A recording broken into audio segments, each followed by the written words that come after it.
Fee reimbursement బకాయిలు పూర్తి స్థాయిలో చెల్లించాలని రాజ్యసభ సభ్యుడు ఆర్ కృష్ణయ్య రాష్ట్ర ప్రభుత్వాన్ని డిమాండ్ చేశారు. బీసీ విద్యార్థి సంఘం రాష్ట్ర అధ్యక్షుడు వేముల రామకృష్ణ ఆధ్వర్యంలో నారాయణగూడలో విద్యార్థులతో కలిసి చేపట్టిన రాష్ట్ర రోకో కార్యక్రమంలో ఆర్ కృష్ణయ్య పాల్గొన్నారు.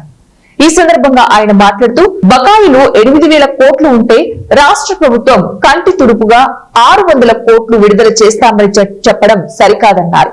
విద్యార్థుల భవిష్యత్తును దృష్టిలో ఉంచుకుని కళాశాలల యాజమాన్యులు సమ్మెను విరమించడాన్ని స్వాగతిస్తున్నామన్నారు.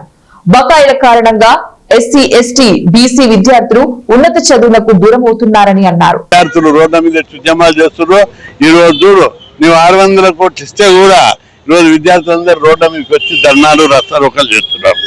ఇది ఇప్పటికే కాదు, దసరా కానీ మీ తడాకా చూపెడతామని చెప్పి హెచ్చరిస్తున్నాం.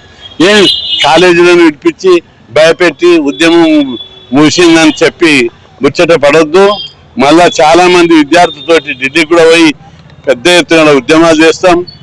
ఆల్ ఇండియా లెవెల్ ఈ ప్రభుత్వం ఎట్లా దివాలా తీసింది, ఎందుకు పిల్లలు ఇస్తారు? కమిషన్లు ఇస్తేనే బిల్లులు పాస్ చేస్తున్నారు.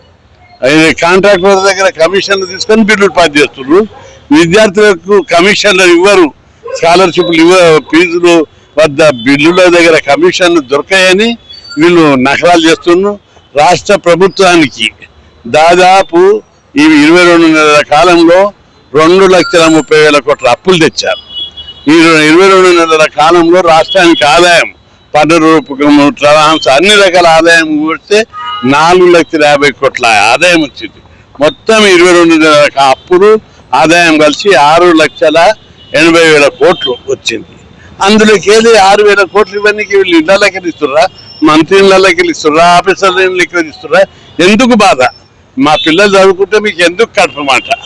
వీళ్ళు బీసీలు చదువుకుంటున్నారు, చిన్న కులాలు, మాకు లేబర్ దొరకలేదు అనే ఈర్ష్య మానుకోవాలి.